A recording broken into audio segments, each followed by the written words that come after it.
Welcome to the Unsexy Entrepreneurship Podcast. Everything you need to know for millennials looking to start, acquire, or grow a business with CPA and entrepreneur Charles Harris and director of the Entrepreneurship Institute, Dr. Seth Jenson. This is the Unsexy Entrepreneurship Podcast. Welcome to the Unsexy Entrepreneurship Podcast. I am your co-host, Charles Harris, joined as always by Seth Jenson. How are you today, Seth? It's good. It's good. We were just chatting, and it's always a fun thing when the first conversation you have in the morning is straight into a podcast. You know, you're kind of rubbing the sleep out of your eyes, and you're like, let's just broadcast this to the world. I'm at my best. I'm at the top of my game. Yeah, but we get to talk about really, really fun things today. We're going to talk about your team and kind of your corporate personnel structure. So first, we kind of want to talk about the C-suite, right? In accounting, tone at the top is a big deal. We talk about it quite a bit. So when we're talking about C-suite, we have to determine, obviously, if you're listening to this, you're probably a founder or a co-founder. So then I guess the first question, Seth, is, should you even bring someone else on? Yeah, no, and this kind of fits in our broader discussion of that 0 to 1 space, because obviously if you're in an ETA situation, if you're purchasing a business and you're wanting to run and grow it, you're probably inheriting a team. And so that kind of comes with its own set of issues, which we'll talk about in a later podcast. But yeah, if you're thinking about building something, or if you're actively building something, then this is a really big question you have to ask yourself. Do I want to take this kind of lone wolf road, which means I can maintain control, which means I retain more equity in my company? Or do I want to share the load and bring somebody on? And unfortunately, and unsurprisingly, there's not a clear and simple answer for everybody. It's a very case-by-case basis, and it has a lot to do with the way that you personally operate and what your business needs. So I can give you a couple high-level principles, but at the end of the day, you're really going to have to choose. And the number one thing I always tell people thinking about bringing on a co-founder is look for what I call a value multiplicative situation. So not 1 + 1 = 2, but 1 + 1 = 20. And yeah, I know the accountant in you is cringing, Charlie, because that wasn't even a multiplication problem and it wasn't even right. But the reality is you don't want a soldier as a co-founder. You want a visionary, or someone that can operate in a way that really complements you. There's this classic framework in business where there's the visionary and the operator, and you need both in the company. There are people that can be both of that for their organization.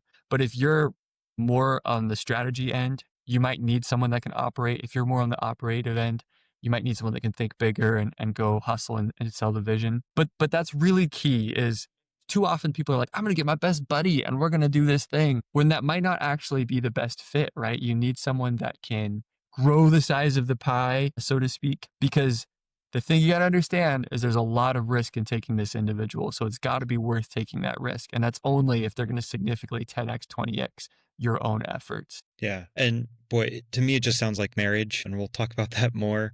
But, sometimes marriages can blow up if you're not on the same page, but marriages can also really accelerate your personal growth.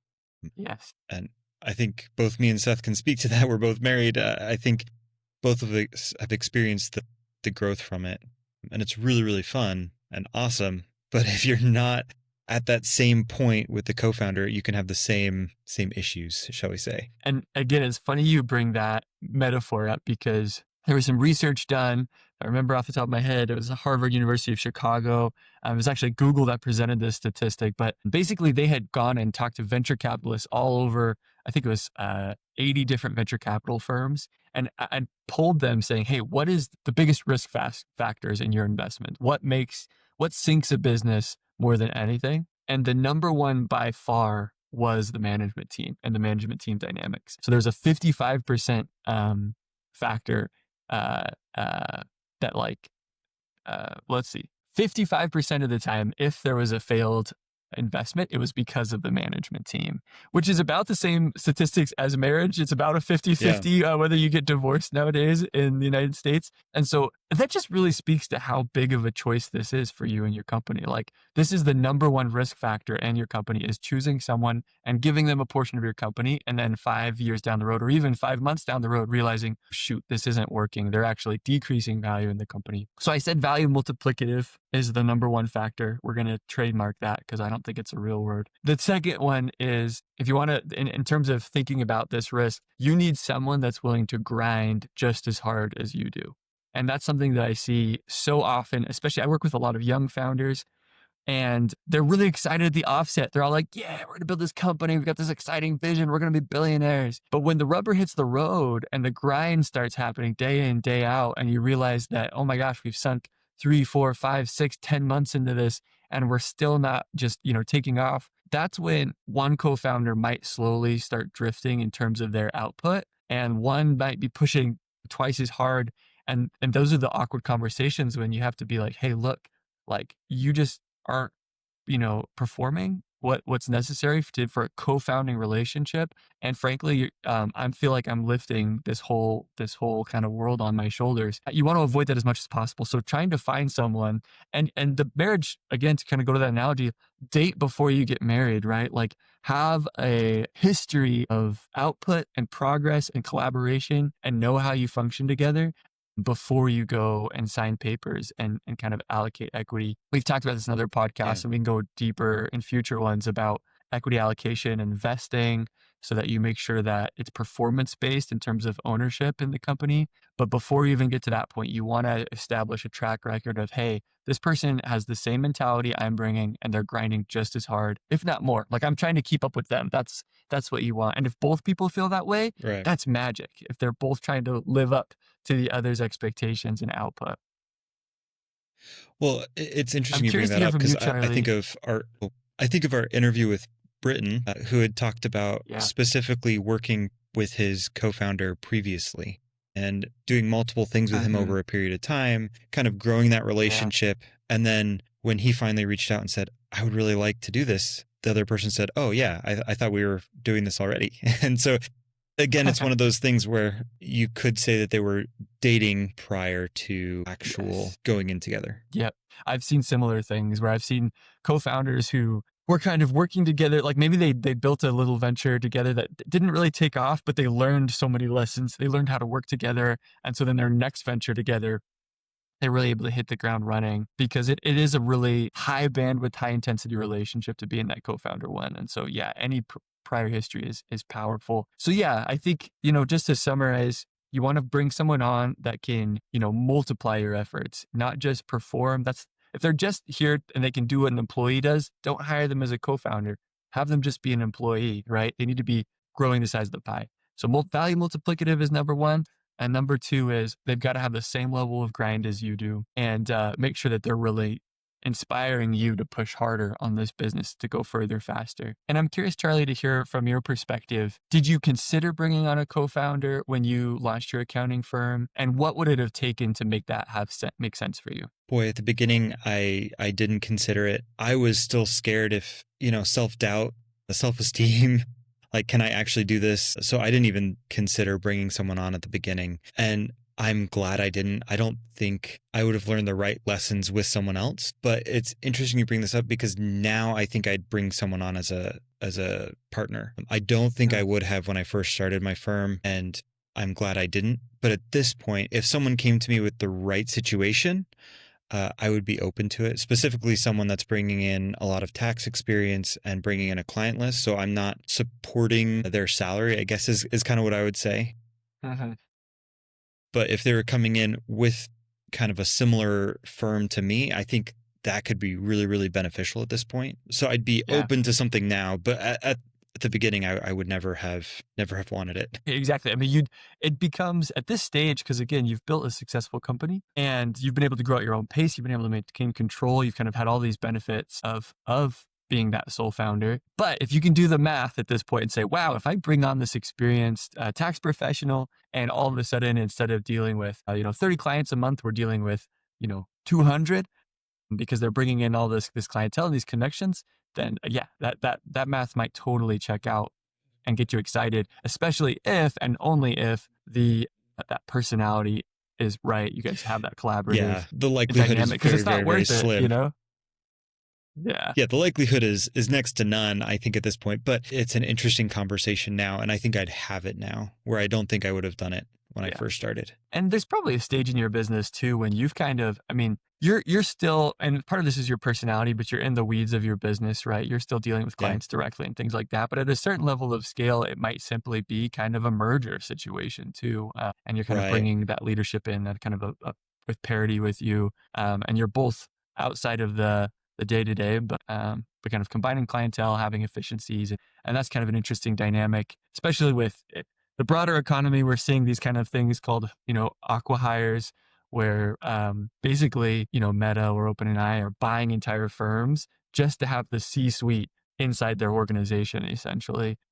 Yeah. Which is an interesting dynamic of kind of this discussion. But yeah, I'm in a similar situation where my consulting practice is great. I can see myself bringing on a co-founder. Again, at this point, maybe it's not even a co-founder because we've already built the companies, but bringing on a partner to, especially if they had connections in industries I really wanted to break into. Right now, I'm, got a really strong presence in things like higher ed and local tech. But if there were other industries that I didn't have connections to, and someone could bring those connections and expertise in those industries, and kind of what I brought to the table and what they brought to the table really elevated our consulting outcomes, that would be kind of an exciting conversation. But again, the principle here is, don't treat this lightly. And this is not us warning you against co-founders, because a lot of investors will only invest in companies if they're a co-founding relationship, because they've just seen that peanut butter chocolate happen in their investing profile. Yeah. And they know how hard it is to be a solo founder, right? And you sometimes really just need that support. Sometimes you just don't want to go that road alone. So definitely, if it's a good relationship, go for it, but just be really careful and don't treat it lightly, and put your economics hat on when you're making this decision. Really be able to do the math beforehand and see, can I prove that this person is going to increase the speed and growth of the company, or am I just hoping and guessing and praying? Because that's not what you want to do. Yeah, at some point we should have my nerdy discussion of every Kirk needs a Spock. But I think a lot of times we see this in businesses, and I think most really famous entrepreneurs have someone that they work with on a regular basis. True. And so oftentimes that's a co-founder. Sometimes it's not, right? And sometimes it's just hiring the right people. It just depends. And then I don't know their names. They're not as famous usually, right? But I think the one that I can think of off the top of my head is Steve Jobs and Wozniak. Is that right? Yeah. But I know Elon Musk has someone that follows him around pretty much everywhere, that works with him almost exclusively at this point. I'm sure is also a billionaire at this point, would be my guess. Bill Gates had Steve Ballmer, right? That's a famous one as well. But there are a lot of these kind of behind the scenes co-founders or early hires, right? And I think that's pretty important. And even on a much smaller scale, like I just was reading about the history of Magnolia, Chip and Joanna Gaines, right? Who've built this kind of home empire, and they started really small. They were just flipping houses originally. Even before that, they had a little home boutique. But hearing their co-founder story, obviously it's a literal marriage and a co-founding relationship, but hearing how they balanced each other was so fascinating. But even, again, now they're huge, so that's maybe a bad example, but they weren't. They struggled for 5-10 years in what would be, people consider very scrappy, small type things, and some huge failures too built into their story, which are really interesting. But you can see that the success came from that co-founding relationship. Chip brought things to this table that Joanna didn't have, and vice versa. And I encourage people to go read their story, because obviously, again, they look hugely successful, but they're just really normal people, and it's fun to hear their story of just this family trying to make it in this world and be entrepreneurial and learning the lessons necessary. So yeah, that operator visionary role, that Spock, that Kirk, I think there's a lot of truth to that, but don't rush it. Don't rush it. Yeah. So that kind of brings us, we've been talking about co-founders, but now we're kind of starting to move towards that hiring process, right? So when is it the right time to hire? Yeah. So we talked about this a little bit in the past episode in terms of your financial health and the stage of the company you should be in. But what I'd love to go more into detail on that question is this concept between the hire and the outsource, because a lot of times in those early 0 to 1 stages, you don't have the revenue necessary. You'll have been listening to that past podcast we did and being like, oh crap, like my cash flows are not significant enough to justify bringing Yeah. on an employee. Like I just don't have a steady enough income to be able to do that responsibly.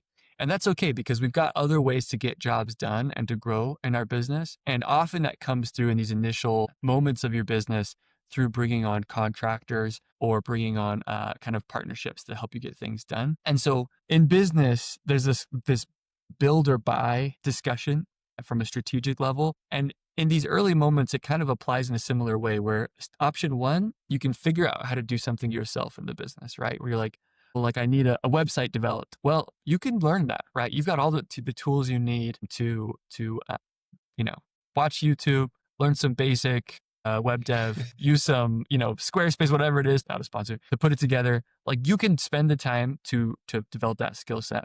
So that's the become option. You can build a team to do it. You can bring in a hire and have someone permanently that can maintain that for you, a developer, or you can just hire that out, essentially bring on a contractor, outsource it, right? So you become the answer, you hire someone and bring that into your organization as a permanent fixture, or you just bring your boat up next to someone else's boat and have this kind of contracted relationship. And when the job's done, you can either move on or continue to hire them, right? And there's different situations where each of these make sense. These are all tools in your tool belt, and they each come with different pros and cons. And so I think it'd be good if we go through these three. Charlie, I'm curious, how many of these three have you used so far in your firm or will in the next 6 months? Outsource for sure. I did not make my own website. I did at first, and then I got it revamped. I hired someone to do that. And then I have an employee, and then I'm planning on getting a contractor for tax season next year. So you're using the whole portfolio here. Whole portfolio. It just is going to depend, right? For example, I can go through each of my examples on why I chose each one. My bookkeeper, that's my employee. She's amazing. I absolutely can't imagine my business without her at this point. But that's a monthly reoccurring work that needs to get done. And honestly, I have the time to review the work, but I don't really have time to be in the weeds doing it anymore. And so hiring her was a great step. She takes most of the day-to-day, and honestly, she asks better questions than I think I ever would. Yeah.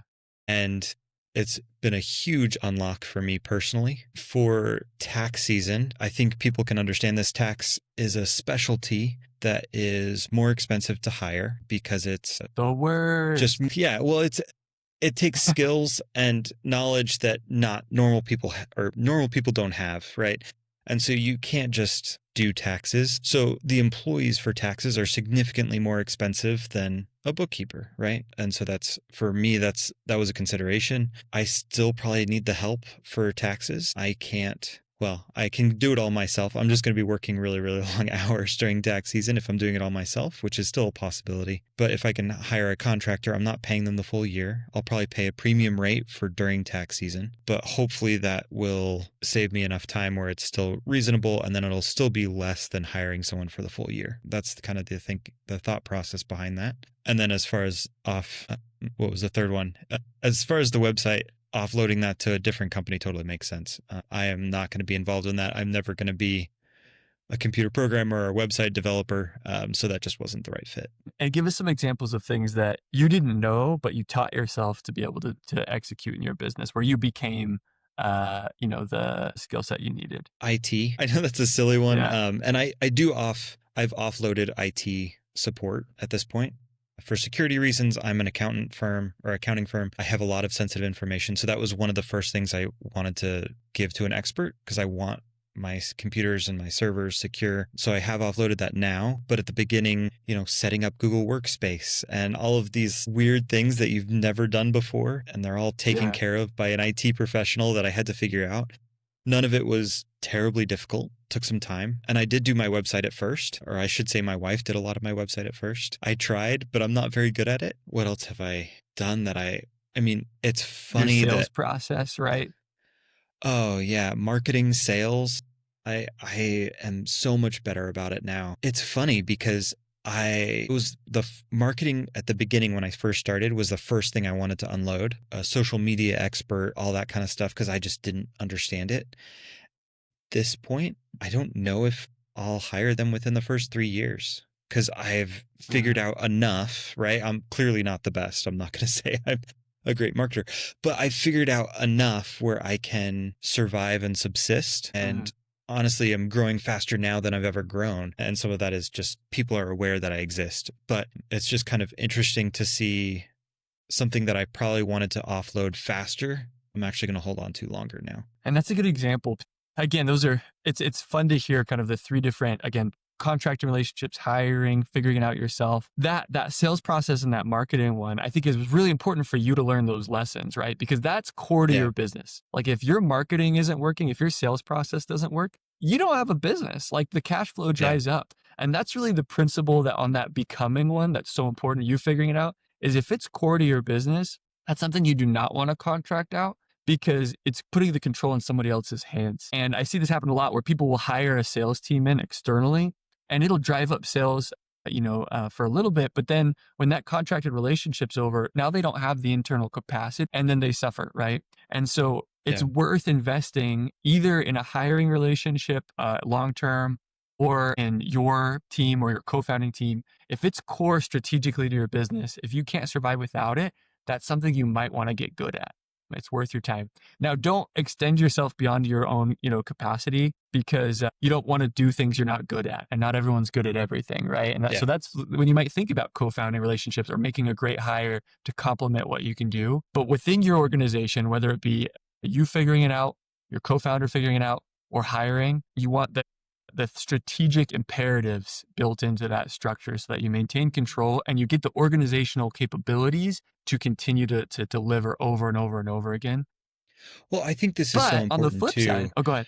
Well, so marketing is a great example because marketers are really good at marketing, right? So you get a lot of sales intake from marketers. So I think this is a good example. I'm not saying, I'm not trying to pick on marketing, but you get a lot of, hey, SEO is going to solve all of your issues. Why are you even trying this other thing? Or then you get someone else saying, SEO is terrible return on investment. Do Facebook ads. It's the only way to go. Right. And so I think, at least for me personally, that's what stopped me from hiring a marketing person earlier. And I'm glad it did, because I was getting bombarded from every side saying, this is the right way to do it.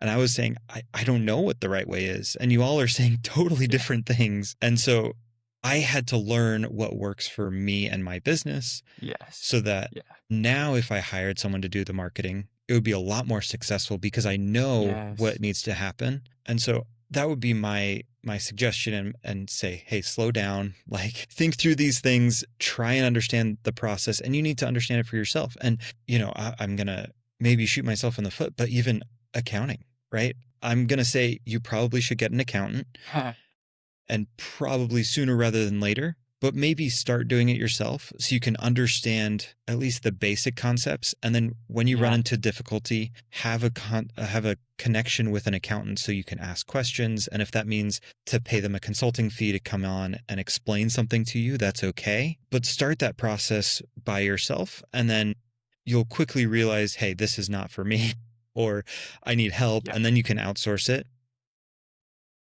But you're asking the right questions when you do outsource it, right? Because you've learned those lessons. And that's a perfect description of what's going on here, because you don't want to deny yourself the opportunity to learn the most important lessons related to your business. And again, that's not to say you won't eventually outsource marketing or whatever, but when you do, when you're like, okay, I've kind of solved this problem, I understand the fundamentals of what's going on here, I know my business is on solid footing, and I know kind of the causal chains between success and failure, then you can hire or contract and manage those relationships in a ways to ensure they're successful, right? But you can't if you don't have that basic expertise yourself. So that's a perfect kind of example of that. And that's why let's talk about some of the risks of these different situations, because the part of the problem, and you kind of alluded to this with the contractor, is there's some distance between you and the contractor, right? Like This is kind of an arm's length agreement. They're not really invested in your success, right? So their incentives are to apply what they do well to whatever your situation is, whether it's going to work or not. So obviously you can get contractors a lot cheaper for your business than hiring or spending the time. Like time is expensive. You could be doing other things. And so the opportunity cost of you figuring it out on your own is really high. So a contractor will always be the more economical option, but there's always that risk of, they're not invested in your business. It's going to be a low bandwidth relationship, right? They're not going to be answering calls at 11 p.m. Because you want them to change X, Y, or Z.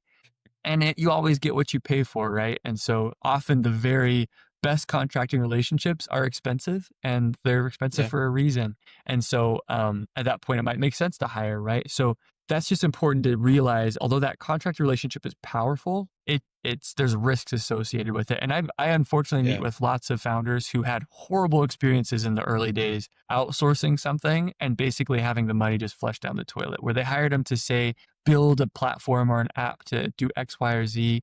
And months of iterating never yielded the results they needed. And at the end of the day, they had to scrap the entire thing. And think about that concept too, right? Because that's a really common story. The contractor is paid often by either project or time. And so their incentive is not to deliver quickly. Usually it's to stretch out those hours of consulting or development or whatever it might be to, get a few more iterations under their belt. And so the incentives aren't always aligned.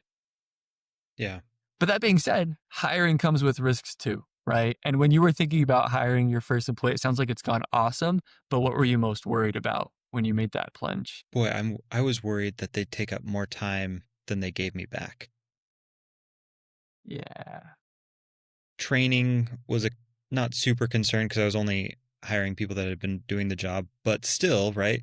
Just because you've been doing the job, we've all been in corporate America, doesn't mean you actually know the job. So that was a concern. Yeah. Are they going to be proactive and get stuff done? Or are they just, because I hired remotely, right? I'm not going to be standing over their shoulder. And I fundamentally disagree with standing over someone's shoulder, but it does bring in concerns, right? I'm not going to be able to stand over their shoulder and make sure that they do the work and they can. And then, I still keep certain things close to the chest, right? I'm not going to share clients' banking information with them or payroll. I haven't done that yet, mainly because I trust her and I think she's awesome, but I've only known her for 3-4 months at this point, right? And so it's still one of those scary things. Like if she decided to hightail and run, I'm in trouble. And now I've got more clients, more work that she's doing. Yeah. So that keeps me up at night a little bit, right? If she leaves, I am in trouble. So that's kind of been, it's funny because I building my organization and we haven't talked about this too much, but like, what is my dream organization? My dream organization is to have 3 bookkeepers doing 2 bookkeepers' job so that if someone leaves that I'm okay. And then I can bring someone else on during that period of time. Some redundancy. And I understand that that's more expensive and that's scarier, but for my personal sanity, that's what I'm kind of trying to hit. And so, and your business allows those now, margins. And so it's worth investing in that redundancy for you, right? Because it's worth it. But it's hard, and right? So, and I'm not there yet. One of the things you mentioned that I think is so important is that it's not like you hire that person in day one, they're producing at the level you're hoping, right? That you're literally investing in that person over time to get them up to speed so that they can be independent and do their job, right? And sometimes that learning curve is long and it's a lot of work, right? And so all of a sudden, not only are you having to do all the day-to-day operations of your business, but you've also got this second almost full-time job of bringing somebody up to speed. And so it's expensive, it's exhausting, and there's always the risk that it doesn't go well. And it's not easy to hire. You can always do it, but you don't want a reputation as a firm that you're just hiring and firing all the time. And it's expensive to onboard someone, find them, onboard them, and it's expensive to fire them too. So I think that risk is really important. So it's a wonderful, magical thing in your business as you expand your capacity. This has been such an unlock for you to hire your first employee, but it doesn't come without risks and potential cons.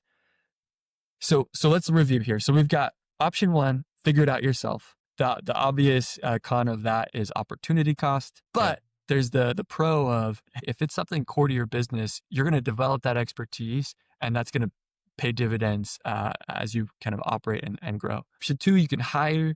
It's expensive. It's a lot to invest in someone to get them up to speed. It's obviously expensive to hire all the benefits and things we talked about in previous episodes. It's not just a salary, it turns out. There's a lot of other costs associated with it, but it can actually literally increase the capacity of your organization. And you can have somebody eventually independently working to build from within and help you, do, literally more than any one person can do, right? And then there's this contractor option. And the downsides there are you get what you pay for. They're not invested in your company. There's low bandwidth, low trust relationships in these situations. And so it's more often can go wrong than other types of relationships. But on the plus side, it's cheap compared to the other options, and it can often get the job done. So the things that I hope our listeners take away here is if it's something that's generic, if you just need something done, and if you handed it to 10 people, they'd all do it the same way. That's great for contracting relationships. That's something prime for outsourcing, right? And so often things like web development fall into that category Accounting let's see, another is a great example. one too. Yeah, exactly. You talk about the tax professional. That's always how I sell it, right? Like hire a tax professional, a bookkeeper, someone who can give you high level advice is going to cost you minimum $150 a year. And you can pay me for significantly less. And then you get all that expertise wrapped into one, which is helpful too. Absolutely. And again, for example, say you're bringing on within your organizations someone to contract out some of the tax portions of your portfolio. Mm-hmm. And that's a perfect example because you're paying them to do it exactly like anyone else would. Like you don't want creative like tax accountants, right? Like they should not be artists with the books, right? And so it's generic by definition. Like you're trying to have it be very consistent. And so as long as they're good at their job, it's going to have the same outputs. That's perfect for outsourcing, right? Right. Well, and the nice part about that too is that's what to look for. I can still come in and review it, make sure it's still correct, but they're still saving me tons of hours on that. And so I think sometimes with contractors too, if it's not a skill you have, if you can have some way of understanding what's going on, and I guess that goes back to doing it yourself, right? We have to be able to evaluate what's happening. And if we can't evaluate, then there can be an issue there. But that probably goes for employees too, would be my guess. And even yourself, right? Yeah. And so that second category, what's good for hiring? If it's core to your business, but not something you want to be spending your time doing. If your time is better spent other places, but it's core, it's fundamental, it's something you need to have control over, that might be a good situation to hire and invest in.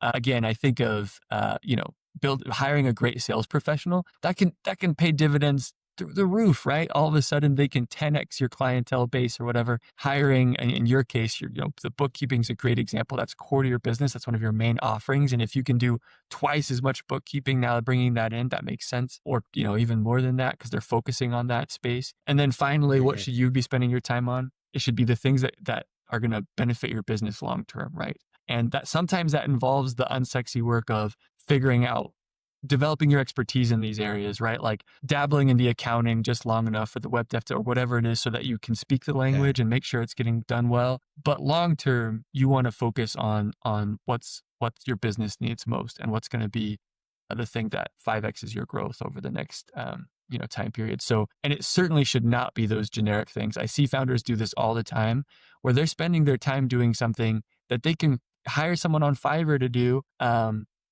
and $100 a week or something and save themselves 10 hours a week. It's like, that's a no-brainer. Like there's so much your business needs from you. Don't waste it on kind of generic things that anybody can do. Do the things only you can do, and your business will thank you for it in terms of revenue and joy and a big warm hug if it's a nice business, I guess. Okay. So we've talked about the different types.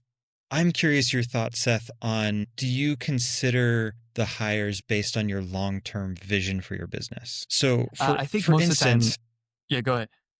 Yeah. So for instance, I'll explain. I've laid out what I want my business structure to be in 20 years. Well, probably not that long, in 5 years right now, mainly so that I know which hires I need to do and when I need to do them. I'm curious if that's generally what you recommend thinking through, or is it something that's usually you're doing your business and you feel like there's a bottleneck, you figure out what that bottleneck is and you hire accordingly. So there's one major risk in that vision, that option one, and that's that you're not listening to your business and you're just hiring because there's some vision you're wanting to achieve. And I see this more than I wish I did, where people are like, their dream is to have a boutique and it's bustling and it's whatever, and they want a certain type of vibe in it. So they hire a bunch of people to be there and working. And ultimately they overextend themselves because they had this picture in their head of what their business should look like. And the reality is they only need one person on the sales floor, not three. But because their vision has three, they hire three too early. And then all of a sudden they're underwater. So that's the main risk of letting your dreams lead. And again, that's not to say that it shouldn't be motivated by dreams and have specific goals. Yeah. But that second option means that you're growing at the pacing that your business allows, where it's like, wow, if I just had another person, I could be doing twice as many clients. And so that person's going to pay for themselves out the gate. And that scenario doesn't always work perfectly, where it's like, okay, I can see how if I hire this person, my revenue doubles or something like that. It's not always that clean. Sometimes you do have to cut into your margins, and it's worth it to because you need that functionality in your business. But I would just give a caution against chasing a specific version of what you think your business should look like and hiring accordingly versus listening to what your customers need and what your workflow and operations are demanding and hiring based on those. Yeah, it's interesting.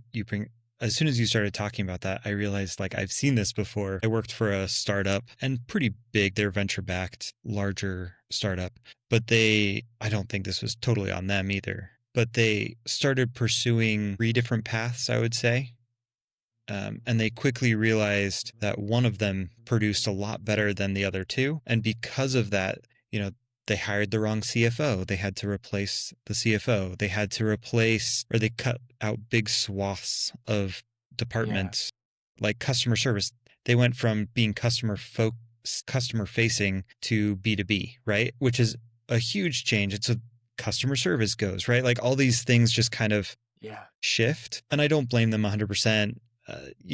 Things change and you learn as you kind of grow your business, but they definitely had a vision and overhired and then realized, oh, these are actually underperforming. And the one that's performing really, really well, and that's going to actually next is the one that we need to focus on. And it just required a lot less staff, which is why it could 10x. It's a tale as old as time. If you have money, it's really hard not to spend it. And that happens, especially in venture capital, where all of a sudden you go from being broke to having, 7, 8, 9 figures in the bank. You just go spend it. You go buy the nice office space. You go hire 4 more people. You go whatever.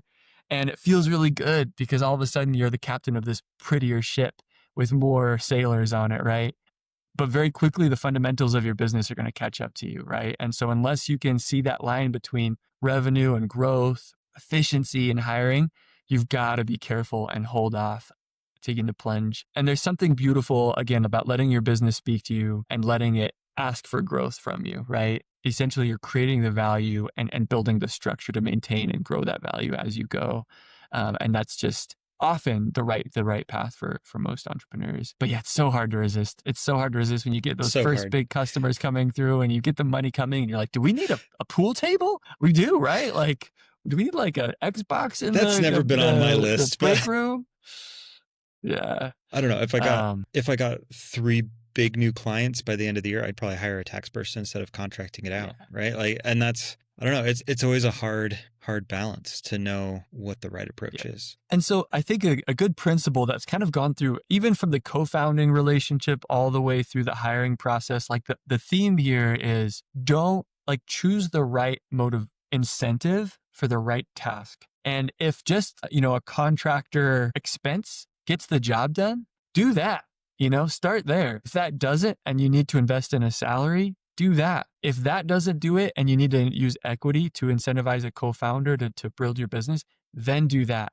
But you never want to start on the other end of the spectrum and using equity for what a basic expense could do or equity for what a salary could do, right? And so you've got those three things. Be careful. And before you make any of those expenditures, whether it be salary expenses or equity, double check with yourself. Ask yourself, is there a less costly version or path I can take to get the same results. Because equity is by far the most expensive thing you can possibly give away in your business, right? Because you're giving away a portion of all of your future profits. You're saying, even if it's just a slice, you're saying, oh, I'm just giving 5% of my company. It's not that big. Well, that's 5% of everything you make for forever is now owned by somebody else, right? So, sometimes it's worth paying $100,000 now because you're going to, get $10,000 more for the rest of the life of your business. So equity is by far the most expensive.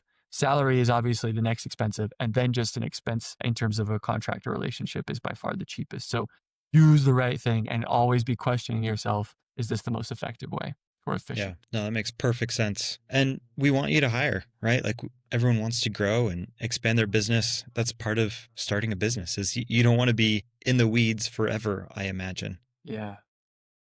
And so hopefully you can do that. And we'll be here supporting you every step of the way. Anyway, thanks y'all for listening to the Unsexy Entrepreneurship Podcast, and we'll see you next week. Thanks for listening to the Unsexy Entrepreneurship Podcast. Seth and I want to continually improve and make sure that we're covering the topics that you as an entrepreneur really want help with, but we need your help with that, and here's how. So first, please like and subscribe to the show wherever you're getting your podcast. We want this to get into as many hands of entrepreneurs as possible. It could really help make their business a success. Secondly, leave us a review on your podcast app. We read each and every single one of those comments, and it really helps us in our planning to make this tailored for you as an entrepreneur. And lastly, send us your questions directly. Just click the link in the episode description and you'll be able to contact us directly, as well as get notified of upcoming shows and value-added content. So we look forward to hearing from you, and we'll be back next week. Thank you.